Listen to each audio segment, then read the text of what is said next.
So in today's panel discussion, we're going to talk about carbon capture, where do we place our bets. So from a point of technology perspective, this is carbon capture, means capturing carbon from the air or from processes or process emissions and then store it permanently or utilize it to set kind of a frame for the discussion.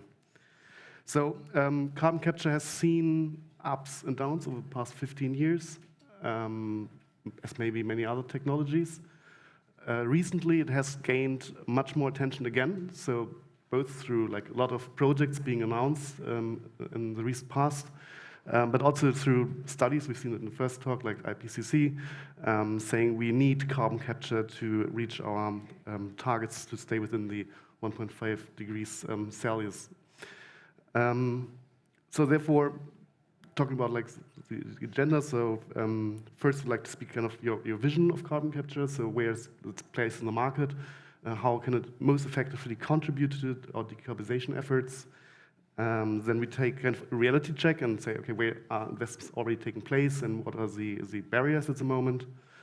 And next, also like to discuss how actually investors kind of have a role in shaping the market, as a coordinating role and also in developing the market. And last, maybe take a look into the negative emission field and what kind of also regulatory context, maybe also touch carbon markets are important for those business models. So excited to the discussion. So I was actually in my role more often looking for money. So I was trying to attract investors to carbon capture projects. That's why I'm especially like interested to get your perspective on it. But before we start, I would like to give you the opportunity to introduce yourself and your company. So, Rushad, maybe start. Sure, happy to. Rushad, Nanavatty. I work with Third Derivative, which is a program of Rocky Mountain Institute. Rocky Mountain Institute is a think and do tank focused on climate action and the energy transition. And Third Derivative within it is a hard tech-focused accelerator that really aims to get a relatively early stage climate technology a faster, more reliable pathway to market. And one of the things we do is run cohorts that are focused on a particular problem or technology or industry. And in that context, through the Grantham Foundation, we're running one called First Gigaton Captured, so a cohort of dedicated carbon dioxide removal startups. So super excited for this conversation, and thanks for having me. Ulrich. Hi, my name is Ulrich Seitz. I'm heading the venture capital activities of BayWa RE Group.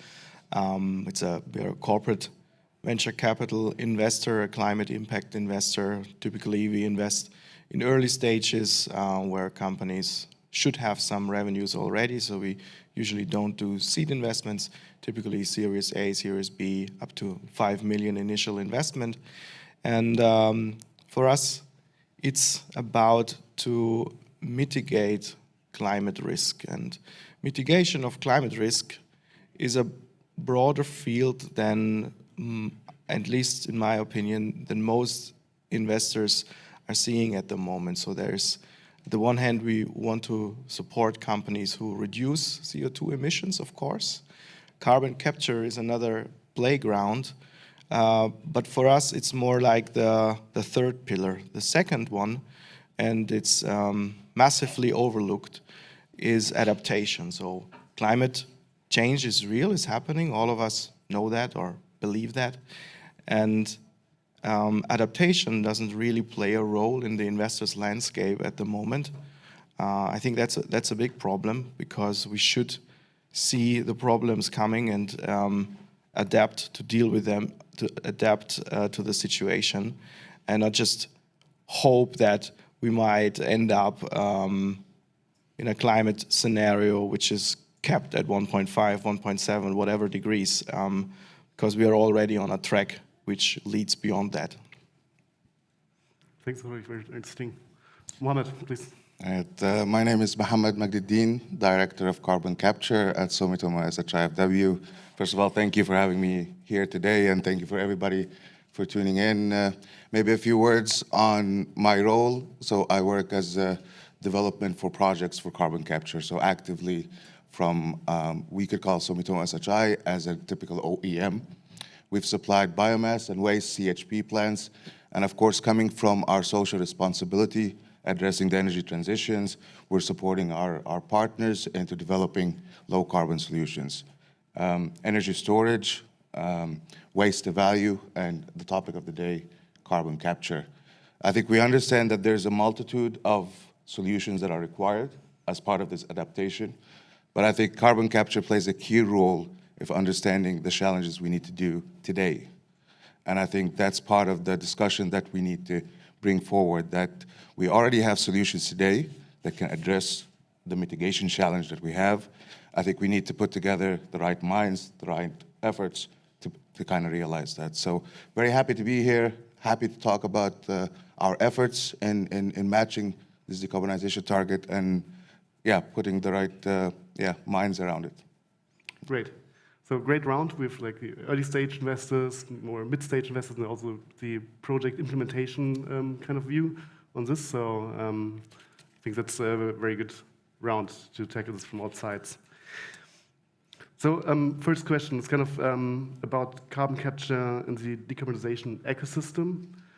So the question is, where would we need to invest, like in a perfect world, so that carbon capture plays most efficiently a role in our decarbonization efforts to reach like short targets, 2030, and also in the long term. So what's your vision for carbon capture until 2050?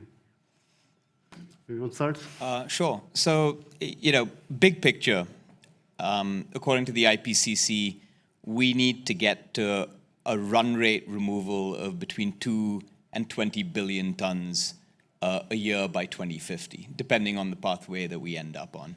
The other sort of benchmark number I think worth keeping in mind is that I think the industry tends to anchor on is $100 per ton of carbon removed. And I think most technologies are something like 5x that at the moment. So not quite an order of magnitude, but not near it. So those are the two targets that we're really looking at. One volumetric and one obviously cost-based.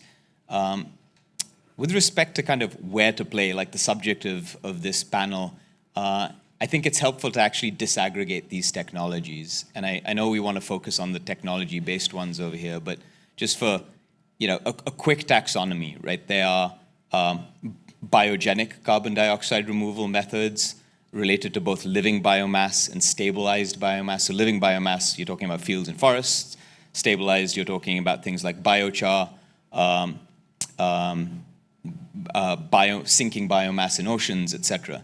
The second is geochemical carbon dioxide removal. And here you're talking about things like mineralization, enhanced weathering, ocean alkalization, etc. And then the third area, you're talking about direct air capture, which I think a lot of people sort of conflate carbon dioxide removal entirely with that, plus perhaps the capture of point source emissions. There are a number of high heat industrial processes that are very difficult to directly abate emissions from. So if you can't eliminate those emissions directly, you need to capture them. And each one of those has a sort of different investment thesis associated with it. On the first, it's really about MRV, monitoring, reporting, verification, and creating really robust voluntary carbon markets, focused on two big issues or questions. One is the durability of those solutions, and the second is making sure you're not doing ecosystem harm, making sure that your feedstocks or your biomass is actually helping restore or protect ecosystems versus degrade them. This speaks to your point about adaptation and co-benefits. When you're talking about the geochemical ones, it's really about, a lot of it is about mineral sourcing and integration with industry. When you're talking about direct air capture and even capture of point source emissions, you're talking about a whole bunch of industrial process efficiency improvements, really hard tech kind of innovation improvements that need to happen in order to improve life cycles, reduce costs, and we can get into the detail over there. So where you invest or where investment is required really depends on the type of technology that you're talking about. Thanks for putting it into some context and kind of setting the stage for this. Where do you see like more investments should be done, like in the next 10 to then until 2050 on longer term, so it can be effectively contribute to decarbonization targets? Maybe you want to add something to that? Yes, thank you for that comprehensive overview. I think you mentioned almost all of the fields which are relevant. From a VC point of view, we are faced with a problem of high capex in many of those models. And even if we see the potential to remove more carbon, for example, with air capturing technologies, it's absolutely capital intense. It's super difficult to scale, and still a very high risk is involved. So from an investor's point of view, it's very difficult to invest in such solutions. I was thinking a lot about how can we overcome this issue. So on the one hand, I believe big industrial players could help here because you have a longer investment horizon and also strategic goals, which might be helpful. It's not necessarily a VC play. And on the other hand, governmental support, which is already happening, at least in Europe and in the US. I think it's big, could be extended as always, but it plays a massive role to fund innovations which are coming out of research institutes, coming out of universities and think tanks. Yeah, that's my point of view. Thank you. So what's Sumitomo's strategy in the field of carbon capture? Sure, I can touch on that, but first, I think also you mentioned a good point that you have these two targets, 2030 and 2050. And yes, I think we need to find a way to address the challenges in 2030 with a specific perspective and directing our focus and investments with keeping in mind the long term. With that being said, there's a lot of industries, we talk about CO2 as one molecule, but it's coming from different sources. And every industry needs an adaptation to fit that industry, to bring the most added value. So for example, what we're doing at Sumitomo, that we have a multitude of solutions, one that fits for each purpose, bringing the partner the best added value. So for example, we have our own solutions for CHP power plants. We develop solutions with partners for the cement industry. Also, we work not just on the technology development side, but on the execution side. So the scale up, how to bring a technology forward from proof of concept to commercial execution. So for example, we have a partnership with CO2 Capsule. It's a post-combustion capture solution developed in Norway, where we work specifically on that, where we come in, we support, and we develop not only the technology, but also the solution offering, a full solution offering to the partners. So that's the roles that kind of need to be fit in, and I think that really fits into the timeline, thinking of what we need to do today in 2030, really adapting the solutions that bring the most added value for the host sites. Can I build on that? Sure. Actually, both these points. So what we've been seeing when we look at direct air capture is, to your point, like super CapEx intensive, but also some very obvious areas where focus is needed. In a lot of DAC solutions, for example, 25% of the cost of the core technology is associated with just air contacting. So a ton of efficiency improvement potential over there, including by actually just making better use of or better capturing natural air movement and flows. In one of the technologies that you're talking about is adsorption, where you're using a solid state material essentially to absorb that carbon dioxide. Again, a ton of improvement potential with respect to life cycle or lifetime with respect to the cost of those materials. And with the right market signals and public/policy support, that should happen. And that's sort of, membrane assembly would be another example of that. That's with respect to the core technology, but speaking to the point that he was just making, you've got to consider the broader ecosystem. These are super energy intensive, and finding a way to bring low-cost clean energy, usually intermittent renewables, onto the grid is a super important sort of adjacent set of interventions that need to happen. One of the reasons we're focused at RMI and in the US on industrial clusters is because it really helps to have the end user there, whether it's an e-fuels company or a chemicals company or a food processing company. So if you have that adjacency, it makes the business case that much stronger. So there's a whole set of innovations and investments that need to happen with respect to the core technology, but it also is really helpful to sort of broaden the aperture to think about the bigger ecosystem, both on the cost and the revenue side.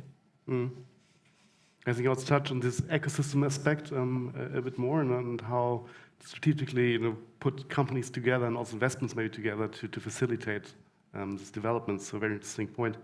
Ulrich, I think you already kind of touched it on this one. So where do you see already, from an investor's point of view, so where do you see it already like interesting to invest right now? And what are at the moment kind of the barriers and then the risk kind of for you to invest into carbon capture technologies? I think high capex you already mentioned. What's your point on this? So I believe we are faced with. I think about reforestation, and a lot of problems are coming with reforestation. It's not really clear how tall grow the trees until they are getting chopped again. So what is really their impact? How much CO2 can they absorb? And that's just one example, but it's specifically, I believe it's very much needed to have some companies out there to oversee this carbon capture market. It's very intransparent. It's difficult to measure. There are no standards at the moment. And as it is, as described, it's very difficult for investors who come at later stages to rely on the data which they get from reforestation programs, for example. So if we would have a reliable source of data here, like a rating agency or something, that would be a really cool thing, because that could help evolve the whole ecosystem and bring in more trust into that still very young field of investments. Yeah, I think the availability of data also for like classical carbon capture projects, like how long is long-term storage? This is definitely the data validation and this new market, a big challenge. Yeah. And maybe just to point out on that, for example, I understand that's for the nature-based solutions, but let's say for the technology-based solutions where you're capturing CO2 from an emitting source, putting it into permanent storage, we do have a reference for that. We have projects like that have been running for 20, 30 years plus, that we can rely on building that method in place. And also thinking about technology maturity, we do have commercial projects that were already reaching final investment decision in 2010, already the first wave of carbon capture. So I think when thinking about carbon removals, we already have a good starting base to kind of build on this market growth and also the sustainability needs that we have there. So I think there's a bit of a challenge when you put direct air capture, nature-based solution, technology-based solutions all in one basket. We need to acknowledge that each serves a specific purpose, and developing the necessary tools and methods to kind of bring each one forward. I think that's very essential. Mm. Yeah. So it's kind of exactly the tech summit, the tech conference. So what's your view? So where do you see like investments already feasible for you, and where's like the risks? Yeah, I totally agree with what you just said. It really is a different play depending on the technology you're talking about. I do want to sort of plus one the point that you just made, because there's so much potential with biogenic CDR and monitoring, reporting, verification is the key to unlocking that market. It's a really difficult challenge, but the potential is immense. Like the data tell us that we could be pretty easily sequestering an additional 1 billion tons of carbon dioxide each year in our croplands. This isn't even talking about forests. if we found a robust enough or developed a robust enough MRV system, like offering a farmer $100 per ton for that would be absolutely massive. So, MRV is the key when it comes to the biogenic stuff. That's not to say there isn't a place for technology removal. There is, in terms of improving and enhancing biomass. There are microalgae and macroalgae solutions that are super interesting and promising. But it is, I would agree, primarily an MRV thing. When it comes to, the geochemical stuff, it's really about investments in responsible mineral sourcing and integration with industrial supply chains, using these materials, for example, for construction or building material, to enhance fisheries, etc. And then when it comes to the direct air capture and point source stuff, that's where that sort of building out those ecosystems, so there's an end user in place and a clean source of electricity, reliable source of electricity in place, is key, as is innovation to actually reduce the capital cost of these technologies. So for each of these areas, it needs to be a different, you need to focus on different things in order to unlock their full potential. So maybe just follow up on the air capture and kind of point source capture programs. Do you think it would be necessary, what's like a public responsibility to build up that infrastructure, for example, pipelines and storage projects, and fund those publicly to make facilitate the market, as similar has been done in Europe for hydrogen, for example? Yeah, absolutely. I mean, technology and technology costs follow, in the scheme of things, relatively predictable pathways. And I'd maybe draw another analogy. These are more complex technologies, but you think about wind and solar and the fact that they're the cheapest sources of primary energy in 96% of the world. That's a function of what Germany did in terms of essentially subsidizing these technologies or solar for the entire world. It's a function of what China did in terms of pouring massive investment dollars into these.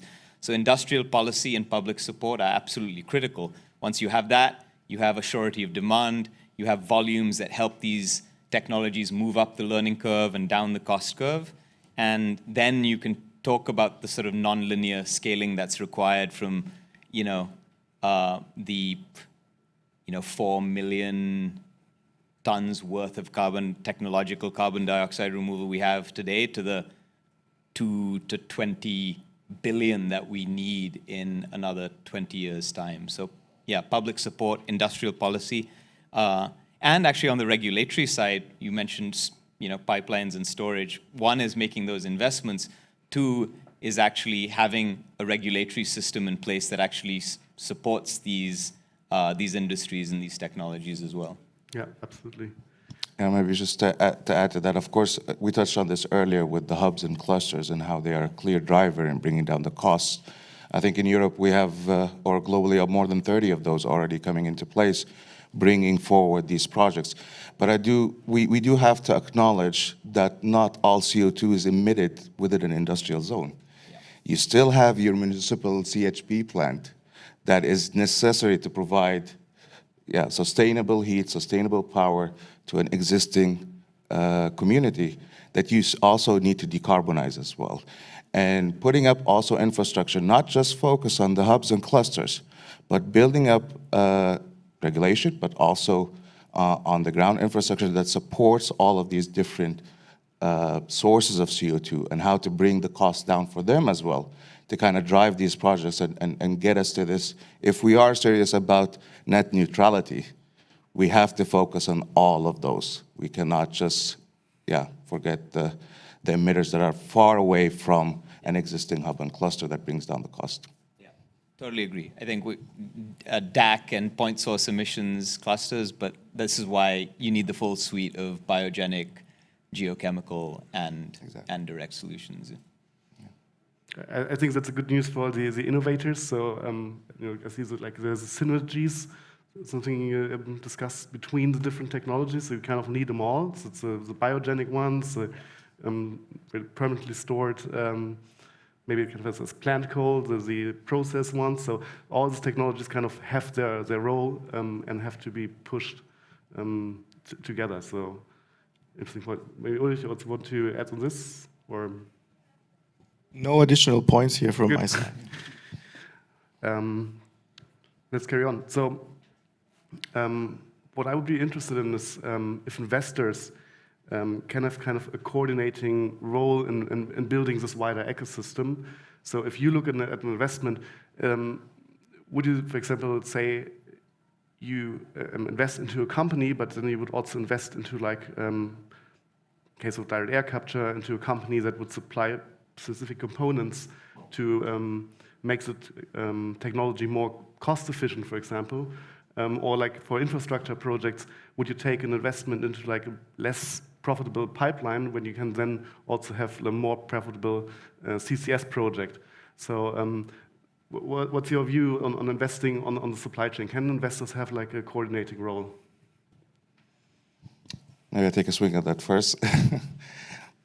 Yeah, I mean, we have to acknowledge these are complex value chain projects, and you're bringing a lot of key players from different industries together. So I think now we're in this process where we're creating new business models.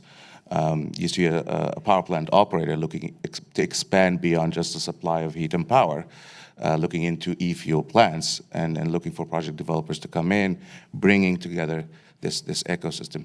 So I think this complex value chain, to kind of put it together, I think we need to acknowledge that there is, of course, investments in technology development, but there's also a requirement for investment in projects and bringing these projects forward.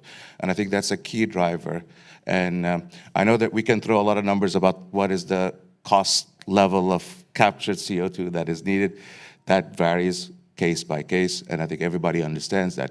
But I do think that we're already seeing now business models and business cases around carbon capture that just would require more bringing the different key actors together through, putting together the projects, pushing them forward. And the regulation is coming. We know here in Europe, the carbon removal certificates are coming. So it's not just a carrot approach with the ETS. You will have a reward system for the biogenic removals. So I think everything is coming into place. I think it's more, as we were discussing, that it's the dialogue between these different key actors and bringing everybody together.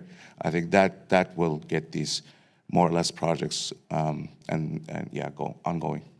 So it's more facilitating connection within ecosystems and then bringing together stakeholders. Yeah. But it's also about sort of, I think, just as an investor, keeping your aperture a little wider open and thinking about an expanded system boundary. So you may be primarily interested in CDR, but if you're interested in CDR, then or at least, the direct air capture part of it, then there's very good reason to be interested in e-fuels, where carbon dioxide is like a critical feedstock. There's really good a good reason to be interested in the integration of renewables and the technologies that we require in order to bring much more clean energy, many more clean electrons onto the system, and also integrate them, whether that's through solid state power electronics or transmission or whatever it is. So it's almost as if as a CDR investor, you actually have adjacent opportunities as well. And you have the potential to create these really powerful synergies and exploit this potential for systemic efficiency. Mm. So what's your point of view on how, as an investor, you may leverage or not kind of investments along the value chain? For us as venture capitalists, it's a bit of a different playground, I would say, because from the risk-reward relation, we need to focus on scalable business models with a very strong USP. So, as said in the beginning, the capex-intense models for us, they are usually not interesting, and we can't do that. But that doesn't mean that we can't invest in that space, not at all. We see venture capital as a tool for enabling technologies in the wider carbon capture market. And here we see many applications and many data-driven business models. It's at the end, from a business model perspective, it's not so much different than from other fields we are currently active in that whole climate impact investment scene. So I'm sure there will be a broad backing of carbon capture from the VC side. So, Mohamed, I think you already touched that one as well, especially when talking about like the negative emissions from carbon capture projects. So, what changes still need to be done from the regulatory framework perspective to deploy kind of negative carbon capture projects on a wider scale? Yeah, like I mentioned, I think we've started that process here in Europe. I mean, I think the whole industry is awaiting the carbon removal certificate to come out, the guidelines on how those will be accounted. I know a lot of projects are now waiting for that to proceed towards the investment decisions around it, because really, I think there is a need from regulation to reward the first off-takers, that they are let's say, the first ones through the wall getting these projects on the ground. And that reward system in place is definitely needed to kind of push forward. I think we're starting, but I think also there's still more to be done. I completely agree. It is a CapEx intensive type of projects, so you do need support in getting these projects in the first stages. I think we do have that, for example, with the Innovation Fund in place, which kind of does support that. But it's also, when you think about the magnitude of CO2 that we need to get out of, or to capture, yeah, there's still room for more to be done. But I think we're starting that process now with the certification and also with the support mechanisms for the projects. I believe we can't emphasize this enough. It's extremely important, because only if there is a reward system in place, all those new business models can evolve in the space, which are needed to facilitate the whole change. And yeah, I think we are on a good track, could move a bit faster, but it's coming. It's not something which will happen in 5 to 10 years. It's on its way now. Might happen. I believe it. I mean, mostly I think it's more the voluntary market, where those carbon emissions or certificates are tradable. Would you like to see it in the ETS, kind of as being tradable within the ETS to buy offsets there? Or do you think it should stay more like in go to the regulated market, and that's the place for negative emissions? I think it comes back to the point we discussed earlier, accountability of the credits that are being there. So you will need both. You will need the voluntary market and you will need the regulatory markets. But at the end of the day, we need to find a way to bring in the pool these different technologies, and how I completely agree that we need scalable solutions. We need impactful solutions, and we need a way to measure the impact of these projects. And having that standard in place, if it's placed in the voluntary carbon market, if it's placed in the regulatory ETS, either way, having that in place serves the purpose. So I think having both is okay, but the tool behind both is essential to make sure that whatever projects are realized, we are sure that they have the highest impact and the highest repeatability, of course. Yeah, maybe the additional point that I would make is, yes, absolutely need both those carbon markets. How much the carbon market or markets matter depends again on the technology. If it's a pure play carbon dioxide removal, geochemical, for example, then that's the only way it'll work. Or it's the only really source of value/revenue. But when the CO2 you capture can actually be a valuable feedstock or precursor, then of course you have an additional revenue stream. In the context of the natural climate solutions, there are massive co-benefits associated with these, including enhanced productivity, many others as well. So in the context of those technologies or those solutions, yes, the carbon markets still matter, but just a little bit less than they do for the pure play carbon removal technology.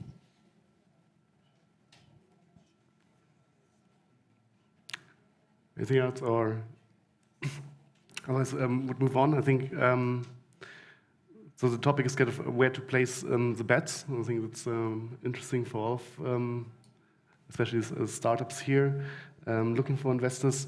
So, do you think we're now at like another height of carbon removal, or before another dip, or will this like trend now continue? It's kind of rhetorical question, I think, in this context. But where do you see like investments being made? So how will this market develop in terms of investment volumes? It's at the very beginning.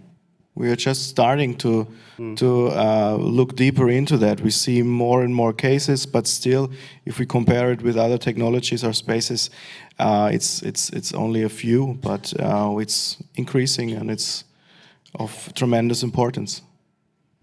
Yeah, I mean, I might look to my colleague Alex in the audience to provide the numbers on this, but we've seen that in the context of our first gigaton captured cohort. When we first recruited for that, which was about 12, 18 months ago, between then and the latest intake, we have seen an exponential increase in the number of applications, and that's just reflective of the point that Ulrich just made. Yeah, and I think also we have gone through the learning curve. So we've had a lot of demonstration projects, proof of concept already in place in the 2010s, early 2010s. We've had that valley already for carbon capture, and now we see the growth in the project pipelines. So I do believe we're going, like we've passed that valley already, where the trajectory is going up. Like we discussed today, there's a lot of tools, a lot of regulation that will help that grow further, but I do feel like it is a growing opportunity now happening just from the number of projects and number, that already have moved into construction phase, but also projects that are in this early development and advanced development stage. Thanks for your insights. Is there maybe any other like topic you feel like that still needs to be addressed in the context of where to place bets as from investor, infrastructure, or an venture capital view? Maybe there's one key word that is now becoming more prominent in the carbon capture field, which is hard to abate emissions. So you do realize that there are solutions for decarbonization for different industries, but there is CO2 that is needed to be captured, that at the moment there are not technologies in place that can address that in the short term.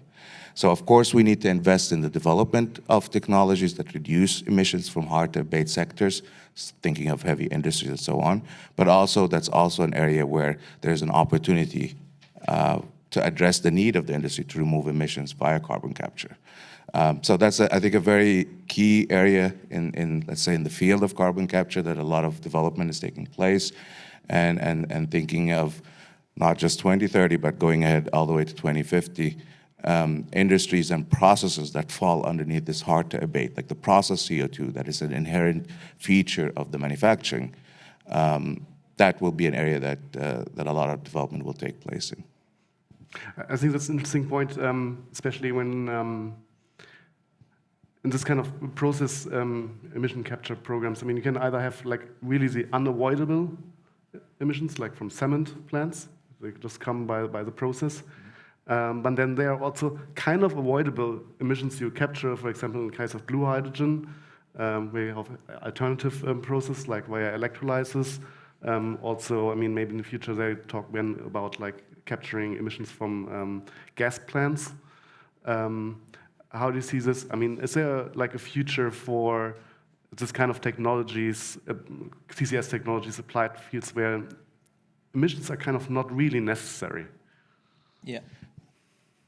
Just a quick point on that, it really depends on the timeline. I mean, if you look at the needs already by 2030, that kind of sets the stage for you in terms of technology development, what will make it by 2030 and what will not. With that keeping in mind, of course, we could, like I mentioned, we always have to develop in low carbon solutions that remove those emissions from the process itself. But a lot of these processes, which are essential for society, they will still need to decarbonize already in 2030, 2035, and we need to place the timeline as a key factor in this finding out what will be there in time for them to help them with their challenge. Yeah, we've spent quite a lot of time talking about where to place the bets, but maybe, so I won't respond to that question. I'll respond to the opposite, which is when not to. And two areas that come immediately to mind are bioenergy with carbon capture and storage, BECCS, which is just dumb. The energy return on investment for that is 1, meaning you spend as much energy on the solution as you get out of it. You know, a solar panel collects essentially 18% of the sun's energy that falls on it. A plant converts 0.5% of the sun's energy to phytomass, to actual plant matter, and then you lose half of it when you convert it to biofuels. And then when you start considering the land system's impacts, the trade-offs with biodiversity, the nitrogen phosphorus pollution, the emissions associated with fertilizer production, it makes absolutely no sense in today's world. The other is carbon capture associated with fossil fuel power plants. It is cheaper today to shut these down, and that's certainly the case for coal, will soon be the case for gas, and replace them entirely with clean energy portfolios comprised of renewables, storage, efficiency, demand response, than it is to keep them alive. So those two things, I think, are complete red herrings, distractions at best, and represent actually remaining moral hazard at worst. So, you know, that's one thing I'd want to emphasize, is steer clear of those. Well, I have to get back to that one. Sure, yeah, you have to give, I mean, you opened up that one. I think, let's acknowledge something. Nobody's promoting cutting down forests for bioenergy or for BECCS solutions. What we're talking about is residual streams, residual waste that are generated already by society, that are already generating emissions today. There's better use for those. Yeah, I mean, that's the whole point. We develop the different solutions for it. But at the moment, there are a lot of metrics, specifically from the IPCC, where they showed that BECCS can provide an added value in terms of life cycle greenhouse gas. So, yeah, it's a big debate. We might not have time to go through it, but I think just throwing a big brush on it like that, doesn't do justice to a lot of the efforts that's done from regulation already to set the stage on the impact of BECCS. Maybe we should have another debate or discussion. Close the door, yeah. All right, time's up. I hope it was interesting also for the audience. For me it was. I think we touched a wide range of topics. I mean, it's a broad field, and especially I think with this kind of title, it's hard to narrow down, but I think we had a good distinction between the different key areas. Also know where to place bets, where not to place, or maybe place bets, yeah, in the end, and also to see kind of, you know, what's kind of trending in the market, that we kind of need all technologies. So it's not like only direct air capture, only process CCS. So we need to have like a broad approach to have impact. One of my takeaways from the session. And with this, we would like to thank you.